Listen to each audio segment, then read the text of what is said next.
الحمد لله نحمده ونستعينه ونؤمن به ونتوكل عليه ونعوذ بالله من شرور أنفسنا ومن سيئات أعمالنا من يهده الله فلا مضل له ومن يضلل فلا هادي له أشهد أن لا إله إلا الله وأشهد أن محمدا عبده ورسوله أرسله بالهدى ودين الحق ليظهره على الدين كله ولو كره المشركون اللهم صل على محمد وعلى آل محمد كما صليت على إبراهيم وعلى آل إبراهيم وبارك على محمد وعلى آل محمد كما باركت على إبراهيم وعلى آل إبراهيم إنك حميد مجيد أما بعد فإن خير الكلام كلام الله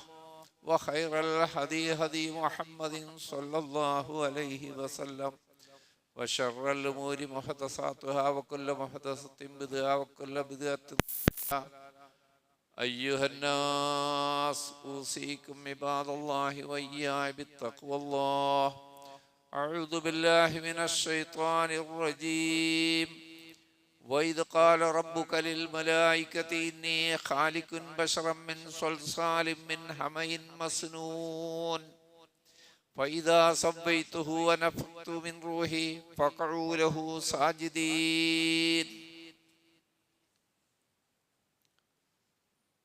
സൃഷ്ടാവും പ്രപഞ്ചനാഥനുമായ അള്ളാഹുവിനെ സൂക്ഷിച്ച് ജീവിക്കണമെന്ന് ആദ്യം എന്നോടും പിന്നീട് നിങ്ങളോടും വസിയത്ത് ചെയ്യുന്നു. പരമകാരുണ്യകനായ അള്ളാഹു നമ്മെ അനുഗ്രഹിക്കട്ടെ.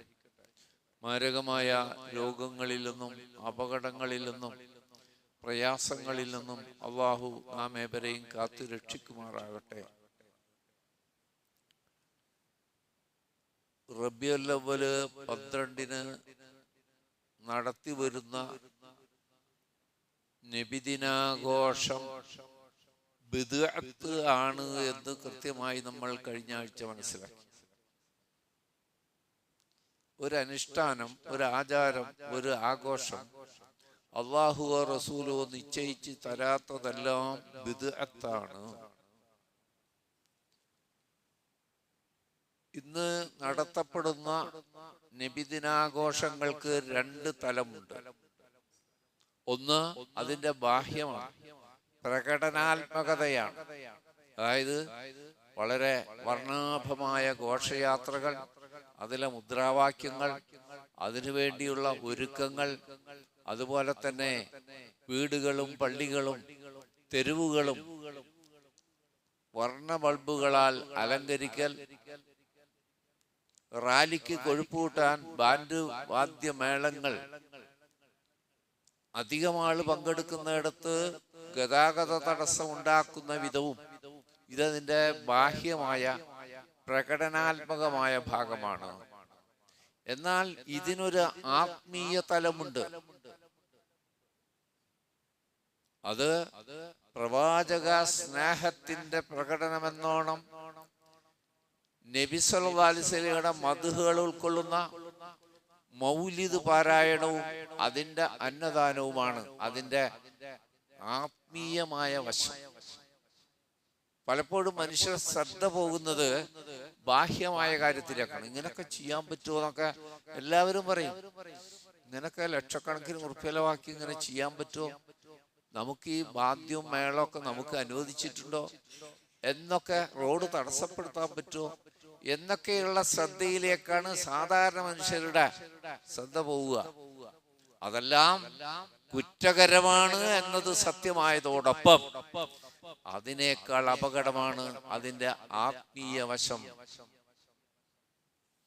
നബിയുടെ മദ്ഹ് പറയൽ പുണ്യകരമാണ് എന്ന വിശ്വാസത്തിൽ പ്രധാനമായും മങ്കൂസ് മൗലൂദാണ് പാരായണം ചെയ്യുക. ഇന്ന് അള്ളാഹുവിന്റെ അനുഗ്രഹത്താൽ എന്താണ് മങ്കൂസ് മൗലൂദ്, ആര് എഴുതി, എപ്പോൾ എഴുതി, അതിന്റെ ഉള്ളടക്കം എന്ത് എന്ന് കൃത്യമായി നിങ്ങൾ പഠിക്കണം. നബിദിനാഘോഷം ബിദ്അത്താണെന്ന് നമ്മൾ മനസ്സിലാക്കി. അതിലെ ആത്മീയ വശമാണ് ഈ മൗലിദ് പാരായണം എന്ന് പറയപ്പെടുന്നത്.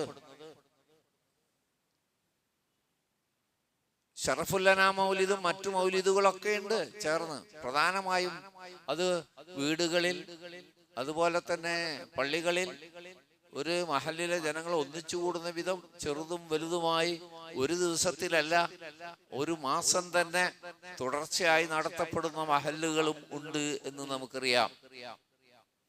അതിനെക്കുറിച്ച് പറയാൻ നമുക്ക് ഇത്തിരി ഭയമുണ്ട്. ഇതിനെക്കുറിച്ച് നമ്മൾ പറയും.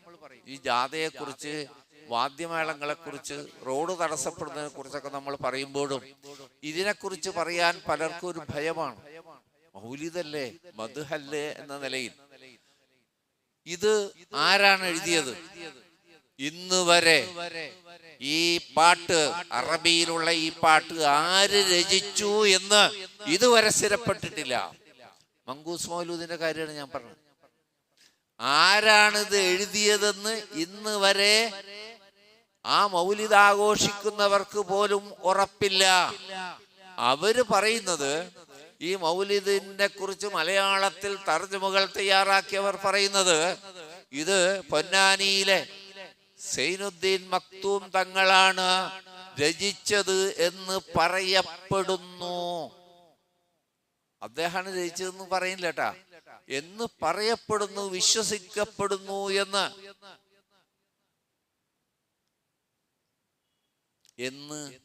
എന്നാണിത്? 400 കൊല്ലമായിട്ടേ ഉള്ളൂ ഇത് രചിച്ചിട്ട്. റസൂലുള്ളാഹി സ്വല്ലല്ലാഹു അലൈഹി വസല്ലം വഫാത്തായിട്ട് 1450 കൊല്ലമായി. ശ്രദ്ധിച്ചോ, ഇത് മനസ്സിലാക്കിയാൽ നിങ്ങൾക്ക് പിന്നെ സംശയം ഉണ്ടാവില്ല.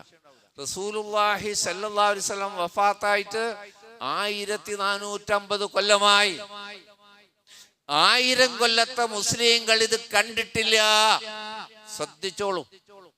റസൂലുള്ള കണ്ടില്ല, സഹാബത്ത് കണ്ടില്ല, താബികൾ കണ്ടില്ല, തബഅത്താബിഈങ്ങൾ കണ്ടില്ല, മദ്ഹബിന്റെ ഇമാമുകൾക്കറിയില്ല.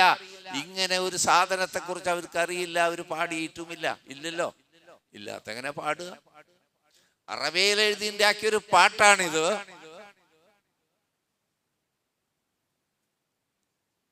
നിങ്ങൾക്ക് അതിന്റെ പിടി കിട്ടിയിട്ടുണ്ടാവും.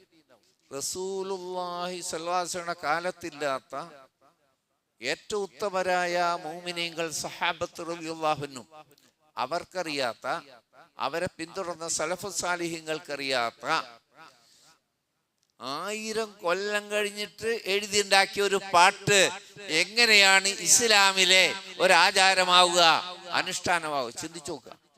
1000 കൊല്ലത്ത് മുസ്ലിങ്ങൾക്ക് അറിയില്ല. എന്താണ് അതിന്റെ ഉള്ളടക്കം, അതും കൂടി പരിശോധിക്കണമല്ലോ. അപ്പൊ എഴുതിയ ആളറിയില്ല, 1000 കൊല്ലം വരെ അതില്ല. ഇനി അതിന്റെ ഉള്ളടക്കം എന്ത്? ഈ മങ്കൂസ് മൗലൂദ് ആദ്യം തുടങ്ങുന്നത് കുറെ ഗദ്യമാണ്. പദ്യത്തിന് മുമ്പ് വർത്താനങ്ങളാണ്, പിന്നെയാണ് പാട്ട് തുടങ്ങുക. ആ മൗലീദിന്റെ ആശാനുണ്ടാവല്ലോ, മെയിൻ ആള്, അയാളായിരിക്കും ഈ വർത്താനം ആദ്യം പറയുക. പിന്നെ ചെല്ലുമ്പോ എല്ലാവരും കൂടി ചെല്ലും. ഈ വർത്താനം എല്ലാവരും കൂടി പറയില്ല, അതിലെ ലീഡർ ഉണ്ടാവുമല്ലോ. ഒട്ടിട്ടിരുന്ന് ചെല്ലുമ്പോൾ അതിന്റെ ലീഡർ ആയിരിക്കും ഈ വർത്താനം പറയാം. തുടങ്ങുക, സുബ്ഹാനല്ലദീ അത്ലഅ ഫീ ശഹ്രി റബീഉൽ അവ്വൽ ഖമറ നബിയ്യുൽ ഹുദാ വഔജദ നൂറഹു ഖബ്ല ഖൽഖിൽ ആലമി വസമ്മാഹു മുഹമ്മദാ. ഗദ്യം തുടങ്ങി. പദ്യമായിട്ടില്ല കേട്ടാ, പാട്ടായിട്ടില്ല. എന്താ പറഞ്ഞത്? അള്ളാഹുവിനെ തസ്ബീഹ് ചെയ്തുകൊണ്ടാണ് തുടങ്ങുന്നത്. സുബ്ഹാനല്ലദീ അത്ലഅ ഫീ ശഹ്രി റബീഉൽ അവ്വൽ. റബീഉൽ അവ്വൽ മാസത്തിൽ ഉദിപ്പിച്ച അള്ളാഹു എത്ര പരിശുദ്ധൻ. ആരെ? ഖമറ നബിയ്യുൽ ഹുദാ, നബിയാകുന്ന ചന്ദ്രനെ ഉദിപ്പിച്ച അള്ളാഹു എത്ര പരിശുദ്ധൻ. വഔജദ നൂറഹു ഖബ്ല ഖൽഖിൽ ആലം, ഈ ലോകം സൃഷ്ടിക്കുന്നതിന് മുമ്പ് തന്നെ നബിയുടെ നൂറിനെ അള്ളാഹു ഉണ്ടാക്കി. വസമ്മാഹു മുഹമ്മദാ, അള്ളാഹു എന്നിട്ട് അതിന് മുഹമ്മദ് എന്ന് നാമകരണം ചെയ്തു. ഇതാണ് മങ്കൂസ് മൗലിദിന്റെ സ്റ്റാർട്ടിങ്. എന്തൊക്കെ ഇതിൽ പറഞ്ഞത്? റബീഉൽ അവ്വൽ മാസത്തിൽ നബി ആവുന്ന ഖമറിനെ ഉദിപ്പിച്ച അള്ളാഹു പരിശുദ്ധൻ. പിന്നെന്താ പറഞ്ഞത്? ലോകം സൃഷ്ടിക്കുന്നതിന് മുമ്പ് നബിയുടെ നൂറ് അള്ളാഹ് സൃഷ്ടിച്ചിരുന്നു. അള്ളാഹ് തന്നെ മുഹമ്മദ് എന്ന് നാമകരണം ചെയ്തു. പ്രിയപ്പെട്ടവരെ, ഇതിന്റെ ശരിയും തെറ്റും പരിശോധിക്കാൻ നമുക്ക് വല്ല വഴിയുണ്ടോ? ഉണ്ടല്ലോ. ഈ പ്രപഞ്ചത്തിന്റെ സൃഷ്ടിയുടെ ആരംഭത്തെക്കുറിച്ച്, മനുഷ്യ സൃഷ്ടിയുടെ ആരംഭത്തെക്കുറിച്ച് അനേകം ആയത്തുകൾ പരിശുദ്ധ ഖുർആനിലുണ്ട്, പ്രവാചകന്റെ വചനങ്ങളുമുണ്ട്. വളരെ ശ്രദ്ധിക്കുക നിങ്ങൾ. ഇത് അള്ളാഹുടെ ഖുർആനിനും പ്രവാചക ചര്യക്കും നേർ വിപരീതമായ വർത്തമാനങ്ങളാണ് ഈ മൗലിദിൽ പറയുന്നത് എന്ന് നിങ്ങൾക്ക് നേരിട്ട് ബോധ്യം വരും. എന്താ അള്ളാഹ് പറഞ്ഞത്? ഈ നബി സല്ലല്ലാഹു അലൈഹി വസല്ലം പറഞ്ഞു, അള്ളാഹു ആദ്യമായി ലോകത്ത് സൃഷ്ടിച്ചത് കലമാണ്, പേനയാണ്. സ്വഹീഹായ ഹദീസാണ്.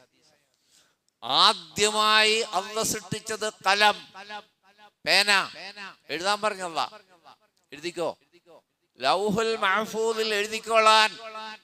ഇനി അവസാനം വരെ എന്തൊക്കെ സംഭവിക്കും, എന്തൊക്കെ അവിടെ ഉണ്ടാവും എന്ന വർത്തമാനങ്ങൾ എഴുതിക്കോളാൻ അള്ളാഹ് കൽപ്പിച്ചു പേനയോട്. പേന അത് എഴുതി കഴിഞ്ഞുപോയി, എഴുതി കഴിഞ്ഞ് ഇനി പുതിയതൊന്നും ഉണ്ടാവില്ല.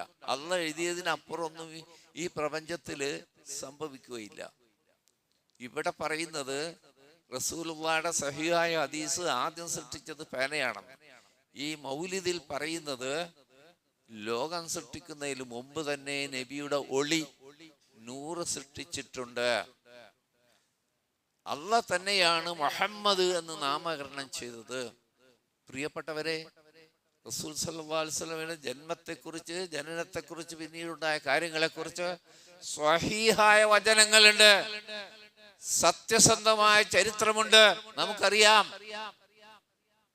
ആരും മുസ്ലിം സംഘങ്ങളിൽ തർക്കമില്ലാതെ അംഗീകരിച്ചു പോരുന്ന യാഥാർത്ഥ്യമുണ്ട്. അബ്ദുൽ മുത്തലിബ്, ഖുറൈശികളുടെ നേതാവ്, തനിക്ക് ഏറ്റവും പ്രിയപ്പെട്ട മകൻ അബ്ദുള്ള വിവാഹം കഴിഞ്ഞ് വൈകാതെ യൗവനത്തിൽ മരിച്ചുപോയ ദുഃഖത്തിലാണ്. പ്രിയപ്പെട്ട മകനാണ്. കല്യാണം കഴിഞ്ഞ് ഏതാനും ദിവസങ്ങളാണ് അവർക്ക് ഭാര്യയുമായി, ആമിനയുമായി ഒന്നിച്ച് ജീവിക്കാൻ കഴിഞ്ഞത്. കച്ചവടത്തിന് പോയി മടങ്ങി വരുന്ന സന്ദർഭത്തിലാണ്, തീഷ്ണമായ യൗവനത്തിന്റെ സമയത്താണ് അബ്ദുള്ള മരിച്ചു പോകുന്നത്. അബ്ദുൽ മുത്തലിബിനെ അത് അങ്ങേയറ്റം പ്രയാസപ്പെടുത്തി.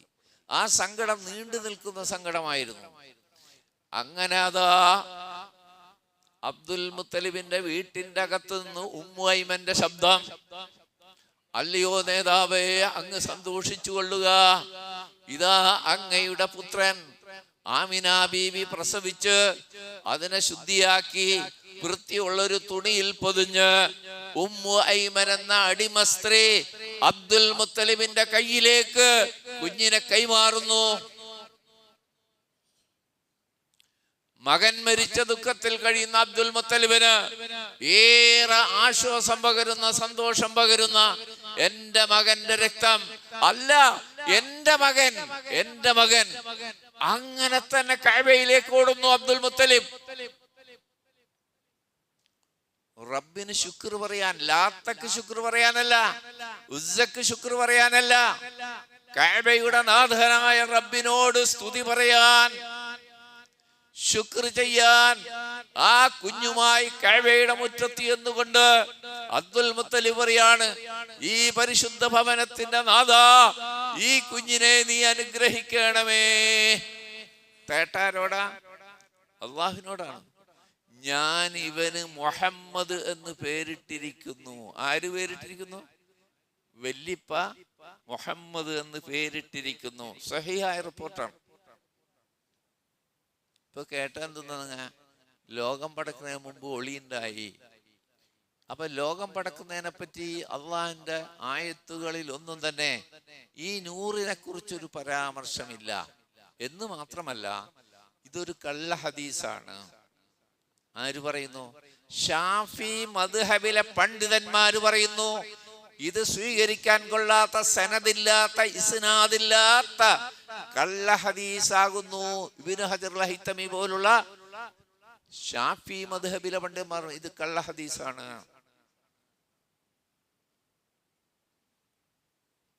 ഇനി മനുഷ്യരെ സൃഷ്ടിക്കുമ്പോഴത്തെ കാര്യമാണെങ്കിലോ അത് ഖുർആനിൽ ആവർത്തിച്ചു വന്നിട്ടുണ്ട്. ആദം നബിയാണല്ലോ അബുൽ ബഷർ, അവ്വലുൽ ബഷർ, ആദ്യത്തെ മനുഷ്യൻ. ആ സൃഷ്ടിപ്പ് പറയുമ്പോ ഈ 100 വല്ലവും പറയണ്ടോന്നൊന്ന് നോക്കിയോ നിങ്ങൾ. വഇദ് ഖാല റബ്ബുക ലിൽ മലായികതി ഇന്നി ഖാലിഖും ബശറാ. അല്ലാഹു മലക്കുകളോട് പറഞ്ഞ സന്ദർഭം, ഞാനിതാ ഒരു മനുഷ്യനെ സൃഷ്ടിക്കാൻ പോകുന്നു. കേട്ടാ, ശരിക്കും പറയാൻ പറ്റിയ സമയല്ലേ? അങ്ങനെ ഉണ്ടെങ്കിൽ അള്ളാഹ് മലക്കുകളോടാണ് പറയുന്നത്, ഞാനൊരു മനുഷ്യനെ സൃഷ്ടിക്കാൻ പോകുന്നു. മിൻ സൽസാലിൻ മിൻ ഹമയിൻ മസ്നൂൻ, കറുത്ത ചെളിയുള്ള മുട്ടിയാൽ മുഴങ്ങുന്ന കളിമണ്ണിൽ നിന്ന് ഞാനിതാ ഒരു മനുഷ്യനെ സൃഷ്ടിക്കാൻ പോകുന്നു. അള്ളാഹ് സൂറത്ത് ഹിജ്റിലെ 28-29 ആയത്താണ് നിങ്ങൾ കേൾക്കുന്നത്. പരിശുദ്ധ ഖുർആനിലെ ആയത്താണ് നിങ്ങൾ കേൾക്കുന്നത്. അള്ളാഹ് പറയാണ് മലക്കളോട്, ഞാനിതാ കറുത്ത ചെളിയുള്ള മുട്ടിയാൽ മുഴങ്ങുന്ന കളിമണ്ണിൽ നിന്ന് ഞാനിതാ ഒരു മനുഷ്യനെ സൃഷ്ടിക്കാൻ പോകുന്നു.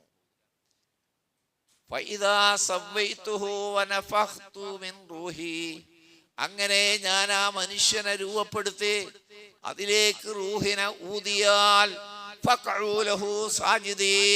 നിങ്ങളെല്ലാവരും ആ ആദമിന് സുജൂദിൽ വീഴണം. ഒരു സ്ഥലത്തല്ലത് പറഞ്ഞേക്കണേ, മനുഷ്യ സൃഷ്ടിപ്പിനെ കുറിച്ച് അനേകം സ്ഥലങ്ങളിൽ ആവർത്തിച്ചിരിക്കുന്നു അല്ലാഹു.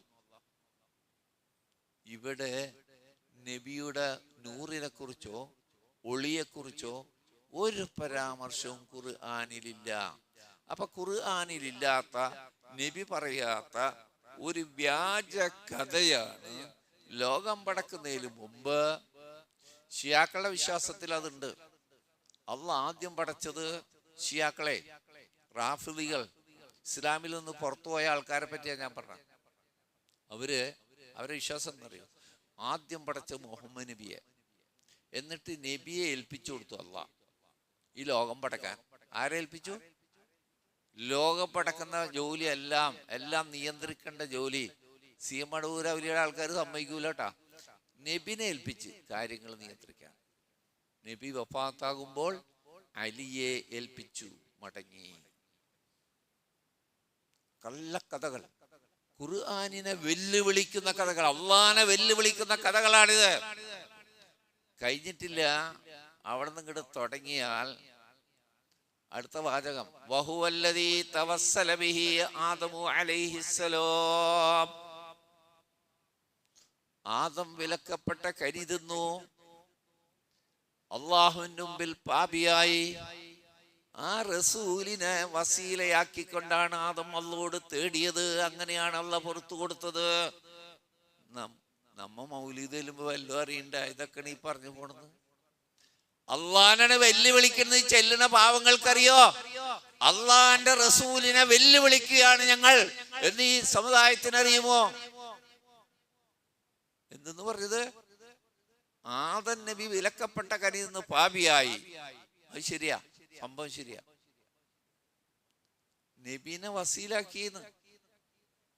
നബിനെ വസീലാക്കി തേടിയപ്പോഴാണ്. ഖുർആൻ എന്താ പറഞ്ഞതിനെ കുറിച്ച്? ആദം നബിയോട് പിശാചിനെ സൂക്ഷിക്കണമെന്നും നിങ്ങളെ വഴിതെറ്റിക്കാൻ സാധ്യതയുണ്ടെന്നും ആദമിനും ഹവ്വാവിനും അള്ളാഹു കൽപ്പന കൊടുത്തുകൊണ്ടാണ് സ്വർഗത്തിൽ പ്രവേശിച്ചത്. എല്ലാം തിന്നോ, പക്ഷെ ആ മരം ഉണ്ടല്ലോ അതിനോട് അടുക്കരുത് എന്നുള്ള പറഞ്ഞിരുന്നു. പക്ഷേ പിശാച് വസ്വാസുണ്ടാക്കി അവരെ പിഴപ്പിക്കാൻ ലക്ഷ്യം വെച്ചുകൊണ്ട് പിശാച് പ്രേരിപ്പിച്ചു. രണ്ടുപേരും തെറ്റ് ചെയ്തു. അള്ളാഹുവിന്റെ കൽപ്പനക്കെതിരായി ആ മരത്തിന്റെ പഴം തിന്നു. അള്ളാഹ് വിളിച്ചു ആദമിനെ, ഹവ്വായിനെയും, ഞാൻ നിങ്ങളോടത് വിലക്കിയതല്ലേ? ആകെ കുറ്റബോധമായി ആദമിനും ഹവ്വായിനും. ഞങ്ങള് അള്ളാനെ ധിക്കരിച്ചുകൊണ്ട് തെറ്റ് ചെയ്തു പോയല്ലോ. എന്നിട്ട് അതിനെക്കുറിച്ച് ഖുർആൻ പറയുന്നത് ഫതലഖാ ആദമു മിർ റബ്ബിഹി കലിമാത്തിൻ ഫതാബ അലൈഹി ഇന്നഹു ഹുവത് തവ്വാബുർ റഹീം. ഇവർ മനസ്താപപ്പെട്ടു, ആദമും ഹവ്വാവും കുറ്റബോധമുണ്ടായി, പശ്ചാത്താപമുണ്ടായി. അള്ളാഹ് പറയാണ്, അള്ളാഹു തന്നെ അവർക്ക് ചില വാചകങ്ങൾ പഠിപ്പിച്ചു കൊടുത്തു. അള്ളാഹ് തന്നെ എങ്ങനെ പൊറുക്കലിനെ തേടണം, എങ്ങനെ തൗബ ചെയ്യണമെന്ന വർത്തമാനം ആര് പഠിപ്പിച്ചു? ഖുർആനാ പറയണ്ട, അള്ളാഹ് പഠിപ്പിച്ചു കൊടുത്തു. ആദമിന് അള്ളാഹുവിൽ നിന്ന് ലഭിച്ചു. ഫതാബ അലൈഹി, അങ്ങനെ അള്ളാഹു അവരുടെ പശ്ചാത്താപം തൗബ സ്വീകരിച്ചു. ഇന്നഹു ഹുവത് തവ്വാബുർ റഹീം. അള്ളാഹ് തൗബ സ്വീകരിക്കുന്നവനും കരുണാവാരിധിയുമാണ്. ആദം മനസ്സറിഞ്ഞുകൊണ്ട് ഹവ്വാവും റബ്ബിനോട് തൗബ ചെയ്തപ്പോ അള്ളാഹ് തന്നെയാണ് ആ വാചകങ്ങൾ പഠിപ്പിച്ചു കൊടുത്തത്. അത് വെച്ച് അവർ പ്രാർത്ഥിച്ചപ്പോ അള്ളാഹ് പുറത്തു കൊടുത്തു. അള്ളാഹ് പുറത്തു കൊടുക്കുന്നവനാണ്, അള്ളാഹ് തൗബ സ്വീകരിക്കുന്നവനാണ്. അൽ ബഖറ ഖുർആനാ ഞാൻ ഈ പറഞ്ഞ കേട്ടാ. മങ്കൂസ് മൗലൂദിൽ കേട്ടില്ലേ, നബിയെ അടയാളനാക്കിയിട്ട് തേടിയെന്നാണ് പറയുന്നത്. ഇനി തേടിയത് എന്തായിരുന്നു? ആദം. അവിടെ വല്ല ഇടയാളനായിട്ട് നബി ഉണ്ടായിരുന്നു എന്ന് അറിയണമല്ലോ. ഖുർആൻ തന്നെ പറയുന്നു, ഖാലാ റബ്ബനാ വലംനാ അൻഫുസനാ വഇല്ലം തഗ്ഫിർ ലനാ വതർഹംനാ ലനകൂനന്ന മിനൽ ഖാസിരീൻ. സൂറത്ത് അറാഫിലെ 23-ാമത്തെ വചനം. പ്രിയപ്പെട്ടവരെ, നിങ്ങൾക്ക് വീട്ടിൽ പോയാൽ ഖുർആൻ നോക്കാലോ. സൂറത്ത് അറാഫിലെ 23-ാമത്തെ വചനത്തിൽ ആദമും ഹവ്വാവും എങ്ങനെയാണ് റബ്ബിനോട് പൊറുക്കലിനെ ചോദിച്ചെന്ന് അള്ളാഹ് തന്നെ പറഞ്ഞു തരുന്നു. അവിടെ ഈ നൂറില്ല, നബിയുടെ അടയാളത്തരമില്ല, ഒന്നുമില്ല. ഖാലാ, അള്ളാഹ് പറയാം, രണ്ടുപേരും പ്രാർത്ഥിച്ചു. ആര്?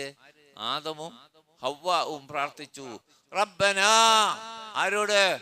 ഞങ്ങളുടെ റബ്ബേ, ലലംനാ അൻഫുസനാ, ഞങ്ങൾ ഞങ്ങളോട് തന്നെ അന്യായം ചെയ്തിരിക്കുന്നു. വഇല്ലം തഗ്ഫിർ ലനാ, റബ്ബേ നീ ഞങ്ങൾക്ക് പുറത്തു തന്നിട്ടില്ലെങ്കിൽ, വതർഹംനാ നീ ഞങ്ങളോട് കരുണ കാണിച്ചിട്ടില്ലെങ്കിൽ, ലനകൂനന്ന മിനൽ ഖാസിരീൻ എല്ലാം നഷ്ടപ്പെട്ടവരായി തീരും റബ്ബേ, അതുകൊണ്ട് ഞങ്ങളെ പാപം പൊറുക്കണേ എന്നായിരുന്നു ആദം നബിയും ഹവ്വാവും പ്രാർത്ഥിച്ചതെന്ന് ഏറ്റവും അസ്തഖുൽ ഹദീസ്, ഏറ്റവും സത്യസന്ധമായ വർത്തമാനം പറയുന്ന അള്ളാഹു പറയുന്നു. അള്ളാഹുവിന്റെ കലാമിൽ ലോകാവസാനം വരെയുള്ള മുഅ്മിനീങ്ങൾക്ക് പഠിക്കാനും പാരായണം ചെയ്യാനും പറ്റുന്ന വിധത്തിൽ ഖുർആനിൽ. അതിന് നേരെതിരെ മങ്കൂസ് മൗലൂദിൽ. കഴിഞ്ഞില്ല പ്രിയപ്പെട്ടവരെ, അടുത്തത് നോക്കിയ വസ്തഗാസ ബിഹി നൂഹ് അലൈഹിസ്സലാം.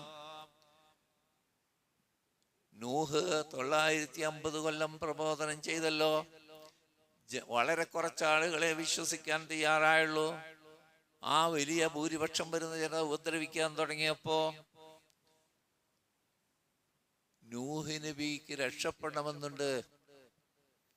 അതിനെക്കുറിച്ച് മങ്കൂസ് മൗലൂദിൽ പറയുന്ന വാചകം, വസ്തഗാസ ബിഹി നൂഹ് അലൈഹിസ്സലാം.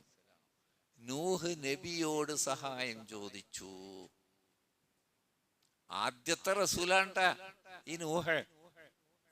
ആ നൂഹ് നബിയോട് സഹായം ചോദിച്ചു ആപത്തിൽ എന്ന് പുണ്യത്തിന് വേണ്ടി ഓതുന്നു എന്ന് പറയുന്ന മങ്കൂസ് മൗലൂദിലെ വരിയാണ്. അള്ളാഹ് വല്ലതും പറഞ്ഞിട്ടുണ്ട് ഇതിനെപ്പറ്റി? അള്ളാഹ് പറഞ്ഞു ആ സംഭവം എന്തായിരുന്നു. സൂറത്ത് ഖമറിലെ 10 മുതൽ 13 വരെയുള്ള വചനങ്ങളിൽ അള്ളാഹ് പറയാണ്, ഫദഅ റബ്ബഹു, നൂഹ് റബ്ബിനോട് തേടി. നൂഹ് റബ്ബിനോട് തേടി, അന്നീ മഗ്ലൂബുൻ, ഞാൻ പരാജിതനാണ് റബ്ബേ, ഫൻതസിർ, നീ എന്നെ സഹായിക്കണമേ. അള്ളാഹ് പറയുന്നു, നാം ആകാശത്തിന്റെ വാതിലുകൾ തുറന്നു. ബിമായും മുൻഹമിർ, കുത്തിച്ചെരിയുന്ന വെള്ളത്താൽ ആകാശങ്ങളുടെ വാതിലുകൾ തുറന്നു. ഭൂമിയിൽ നിന്ന് നാം ഉറവുകളെ പൊട്ടിയൊഴുക്കി. അത് കുതിര, മുൻകൂട്ടി നിശ്ചയിക്കപ്പെട്ട കാര്യത്തിൽ 2 വെള്ളവും കൂട്ടിമുട്ടി. ഇത് 2 വെള്ളം? ആകാശത്തുനിന്ന് ശക്തിയായി പെയ്യുന്ന മഴയും ഭൂമിയിൽ നിന്ന് പുറത്തേക്ക് വരുന്ന ഉറവുകളും രണ്ടും എന്തായിരുന്നു? ആ നിശ്ചയിക്കപ്പെട്ട കാര്യം നൂഹിന്റെ ജനതയെ പരിപൂർണമായി നശിപ്പിക്കാൻ തീരുമാനിച്ച തീരുമാനത്തിൽ ആ വെള്ളം കണ്ടുമുട്ടി. വഹമൽനാഹു, കഴിഞ്ഞില്ല, അള്ളാഹ് പറയാണ്, നാം നൂഹിനെ വഹിച്ചു അലാദാത്തി അൽവാഹിം വദുസിർ, പലകകളും ആണികളുമുള്ള ആ കപ്പലിൽ നാം നൂഹിനെയും വിശ്വാസികളെയും വഹിച്ചുകൊണ്ട് രക്ഷപ്പെടുത്തി. അള്ളാഹ്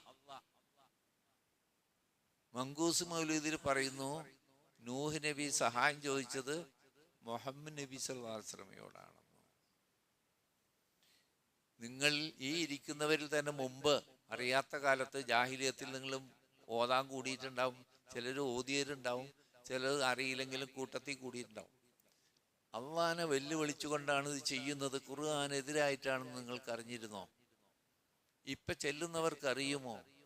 അള്ളാഹിന്റെ കിതാബിനും റസൂലിന്റെ ചര്യക്കും വചനങ്ങൾക്കും വിരുദ്ധമായ വ്യാജമായ വാർത്തകളാണ് മദ്ഹായി ഈ പറഞ്ഞുകൊണ്ടിരിക്കുന്നതെന്ന് അറിയുന്നില്ല. അതുകൊണ്ട് വളരെ ജാഗ്രത പാലിക്കണം. റസൂലുള്ളാഹിയുടെ മദ്ഹ് ഓരോ വിശ്വാസിക്കും ആനന്ദം പകരുന്ന, അഭിമാനം പകരുന്നതാണ്. എവിടെ നിന്ന് കിട്ടും? മദ്ഹ് ഉണ്ടല്ലോ, പറഞ്ഞാൽ തീരാത്ത മദ്ഹുണ്ടല്ലോ, അതാണല്ലോ നമ്മൾ അറിയേണ്ടത്. എവിടെ നിന്ന് കിട്ടും? സാക്ഷാൽ മദ്ഹ് പറയുന്നവൻ അല്ലാഹു ഖുർആനിൽ നിറഞ്ഞു കിടക്കുന്നു റസൂലുള്ളാഹിയുടെ മദ്ഹ്. ഇൻഷാ അല്ലാഹ് നമ്മത് പഠിക്കാൻ പോണ് അടുത്ത ആഴ്ച മുതൽ. റസൂലുള്ളാഹിയുടെ വാക്കുകളിൽ തന്നെ മദ്ഹ്. ഈ ഉമ്മത്തിൽ ഏറ്റവും ഉത്കൃഷ്ടരായ സഹാബത്ത് റളിയല്ലാഹു അൻഹും അവർ നബിയിൽ നിന്ന് നേരിട്ട് കണ്ടതും കേട്ടതും അനുഭവിച്ചതുമായ സ്വഹീഹായ മദ്ഹുകൾ, അതാണ് നമ്മൾ അറിയേണ്ടത്. കള്ളക്കഥകളല്ല അറിയേണ്ടത്, ശരിക്കുള്ളത്. അപ്പോ അത് ജാഗ്രത പാലിക്കുക. ഈ ചെല്ലുന്നത് അള്ളാഹിനെ വെല്ലുവിളിച്ചുകൊണ്ടാണ്, റസൂലിനെ വെല്ലുവിളിച്ചുകൊണ്ടാണ്. അപ്പൊ ഈ പുറത്തു നടക്കുന്ന പ്രകടനത്തെക്കാൾ അപകടം പിടിച്ചതാണ് ഇത് എന്നുകൂടി നിങ്ങൾ മനസ്സിലാക്കുക. അള്ളാഹു അറിയാതെ ചെയ്തു പോയ തെറ്റുകൾ പുറത്തു മാപ്പാക്കി തരുമാറാകട്ടെ.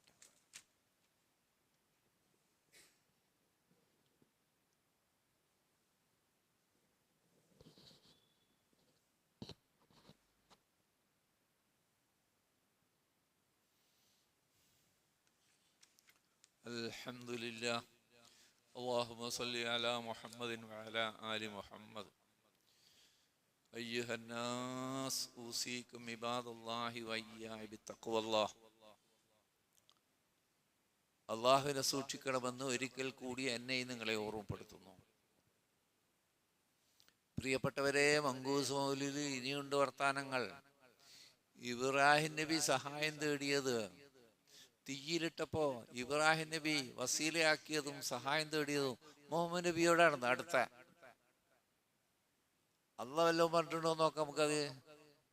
നബി പറയാണ് വകാന ഖൗലു ഇബ്രാഹിം ലമ്മാ ഉൽഖിയ ഫിന്നാർ. സ്വഹീഹായ ഹദീസ്, നബി സല്ലല്ലാഹു അലൈഹി വസല്ലം പറഞ്ഞത്. ഇബ്രാഹിം നബിയെ തീയിലേക്ക് എറിഞ്ഞപ്പോൾ അദ്ദേഹത്തിന്റെ വാക്കായിരുന്നു ഹസ്ബി അല്ലാഹ്, എനിക്ക് അല്ലാഹ് മതി, വനിഅമൽ വക്കീൽ, എന്റെ കാര്യങ്ങളെ ഏൽപ്പിക്കാൻ ഉത്തമൻ അല്ലാഹ്. നിങ്ങൾ പലതവണ വലിയ പെരുന്നാളുടെ അവസരത്തിൽ കേട്ടതാ ഈ ആയത്ത്. വലിയ പെരുന്നാളോടനുബന്ധിച്ച് നിങ്ങൾ ഇബ്രാഹിം നബി അലൈഹി സ്വലാമിയെ തീയിലിട്ടപ്പോ ഇബ്രാഹിം നബി പറഞ്ഞ കാര്യങ്ങൾ വിശദമായി കേട്ടതാണ്. അപ്പോ നബി അങ്ങനെ പറഞ്ഞു. അല്ലാഹ് എന്ത് പറഞ്ഞു? ഖുൽനാ യാ നാറു കൂനി ബർദൻ വസലാമൻ അലാ ഇബ്രാഹിം. ഇബ്രാഹിം നബിയെ തീയിലിട്ടപ്പോ ഇബ്രാഹിം നബി എനിക്ക് എൻ്റെ അല്ലാഹ് മതി എന്ന് പറഞ്ഞപ്പോ ഏഴാനാകാശങ്ങൾ മുകളിൽ നിന്ന് ഒരു കൽപ്പന വന്നു തീയിനോട്. ഖുൽനാ യാ നാർ, അല്ലയോ തീയേ, കൂനി ബർദൻ വസലാമൻ അലാ ഇബ്രാഹിം, ഇബ്രാഹിമിന് നീ കുളിർമയാവുക, രക്ഷയായി തീരുക. ഇതാണ് അള്ളാഹ് പറഞ്ഞത്. ഇബ്രാഹിം നബി രക്ഷപ്പെട്ട വിവരം പറയുന്നത് ഇങ്ങനെയാണ്. അള്ളാഹ് തീയിനോട് കൽപ്പിച്ചു, അള്ളാഹ് രക്ഷപ്പെടുത്തി. ഒരു വിശ്വാസികൻ തർക്കില്ലാത്തൊരു വിഷയമാണ്. അതിനെയാണ് മൗലീദില് ഇബ്രാഹിം നബി തേടിയത് മുഹമ്മദ് നബിയോടാണ് എന്ന പച്ചക്കള്ളം പറഞ്ഞുകൊണ്ടിരിക്കുന്നത്. പ്രിയപ്പെട്ടവരെ, അപ്പോ സൂറത്ത് അംബിയായിലാണ് അള്ളാഹ് പറഞ്ഞത്. നിങ്ങൾ മുമ്പ് കേട്ടിട്ടുള്ളതാണ്. ഇനി ഗദ്യം കഴിഞ്ഞ് പദ്യത്തിലേക്ക് തുടങ്ങിയാലോ? പദ്യം പാട്ടുണ്ടല്ലോ. ഇർതകബ്തു അലൽ ഖതാ ഗൈറ അസ്രിൻ വഅദത് ലക അഷ്കൂ ഫീഹി യാ സയ്യിദി ഖൈറൻ നബി. തുടക്കം തന്നെ ശിർക്ക്. ആദ്യത്തെ വരി തന്നെ ശിർക്ക്. പിന്നെ ഇടക്കുള്ളതൊക്കെ ശിർക്ക് തന്നെയാണ്. നബിയോട് പറയാണ്, നബിയെ, ഞാൻ അറ്റമില്ലാത്ത എണ്ണമില്ലാത്ത പാപം ചെയ്തിരിക്കുന്നു.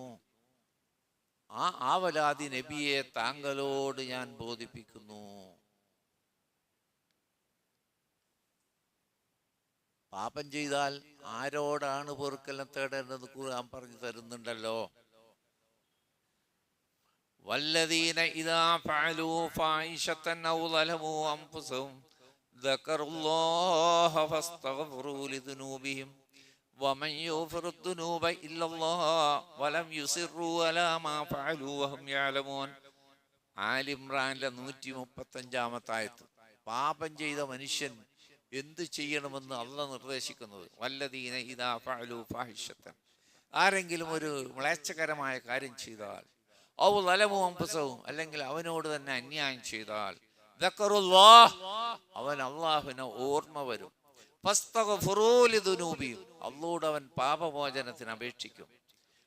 അള്ളാഹ് അടുത്ത വരിയൊന്ന് ശ്രദ്ധിച്ചേ. വമൻ യഗ്ഫിറു ദുനൂബ ഇല്ലല്ലാഹ്, അല്ലാതെ പാപം പൊറുക്കാൻ ആരുണ്ട്? അള്ളാഹുടെ ചോദ്യം.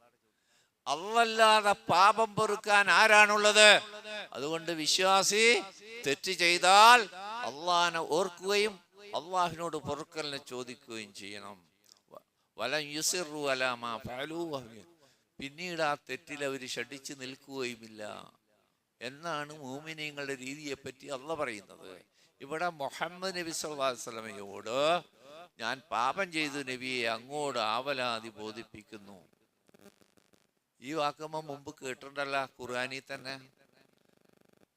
ഖാല ഇന്നമാ അഷ്കൂ ബസീ വഹുസ്നി ഇലല്ലാഹ്. മക്കള് നഷ്ടപ്പെട്ട, എന്തു സംഭവിച്ചു എന്നറിയാതെ ദുഃഖിതനായപ്പോൾ യാഖൂബ് നബി അലൈഹിസ്സലാം പറയാണ്, ഇന്നമാ അഷ്കൂ ബസീ വഹുസ്നി ഇലല്ലാഹ്, ഞാൻ എൻ്റെ സങ്കടങ്ങളും ആവലാദികളും റബ്ബിനെ ഞാൻ ബോധിപ്പിക്കുന്നു. അതിനെ പറ്റുള്ളൂ. ഇവിടെ നബിയോട് ആവലാതി ബോധിപ്പിക്കുന്നു. ഷറഫുൽ അനാം എന്ന് പറഞ്ഞിട്ട് വേറെ മൗലിദുണ്ട്. അതില് ആദ്യം വരും നോക്കിയ, അബ്ദുകൽ മിസ്കീനു യർജൂ, നബിയെ താങ്കളുടെ പാവപ്പെട്ട ഈ അടിമ. വരിയുടെ അപകടം മനസ്സിലായ? നമ്മളെല്ലാം അള്ളാഹുടെ അടിമകളല്ലേ, റസൂലും അള്ളാഹുടെ അടിമയല്ലേ. റസൂലിന് ഇഷ്ടപ്പെട്ട ഒരു മദ്ഹുണ്ട്, അബ്ദുഹു റസൂലു. അള്ളാഹുവിന്റെ റസൂലിനെ വിളിക്കാൻ നബി കേൾക്കാൻ ഇഷ്ടപ്പെട്ട വാക്ക് അബ്ദുഹു റസൂലു, അള്ളാഹിന്റെ അടിമയും റസൂലുമാണ്.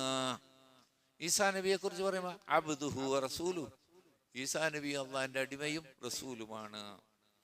ഇവിടെ പാട്ടുകാരൻ പറയുന്നത്, നബിയെ ഈ പാവപ്പെട്ട താങ്കളുടെ അടിമ, അള്ളാഹുടെ അടിമ എന്നല്ല, നബിയുടെ അടിമ.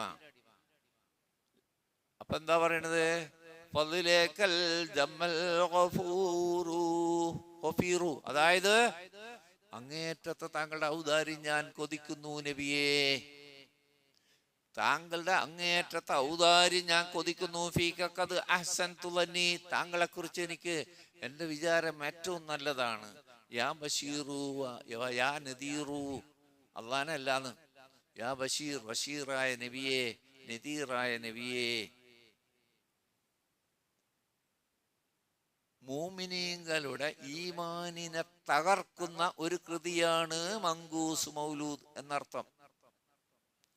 അനേകം മൗലിദുകൾ പിന്നുണ്ടാക്കപ്പെട്ടിട്ടുണ്ട്. അതിൻ്റെയും കോലങ്ങൾ വലിയ വ്യത്യാസങ്ങളൊന്നുമില്ല. 1000 കൊല്ലം മുസ്ലിങ്ങൾക്ക് പരിചയമില്ലാത്ത ഒരു കൃതി എങ്ങനെയാണ് നമ്മുടെ ദീനിന്റെ ഭാഗമാവുക എന്ന് ഗൗരവമായി നിങ്ങൾ ചിന്തിക്കുക. അപ്പോൾ ഏറ്റവും സത്യം പറയുന്ന അല്ലാഹു, സത്യസന്ധനായ റസൂൽ,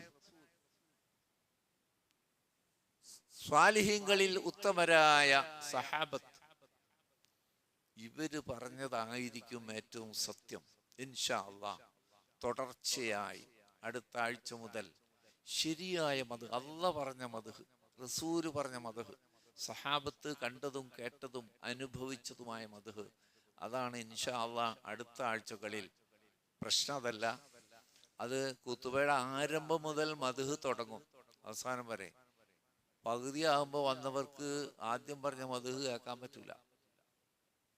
നേരത്തെ വരിക, ഒരാഴ്ചയും വിട്ടുപോകാതെ വരിക. കാരണം പറഞ്ഞാൽ തീരാത്തത്ര. അത് നമ്മുടെ ഈമാൻ വർദ്ധിപ്പിക്കേ, നമ്മുടെ ഈമാൻ വർദ്ധിപ്പിക്കുക മാത്രമല്ല, റസൂലിന്റെ ചെറിയ അങ്ങേറ്റം ഇഷ്ടപ്പെടും.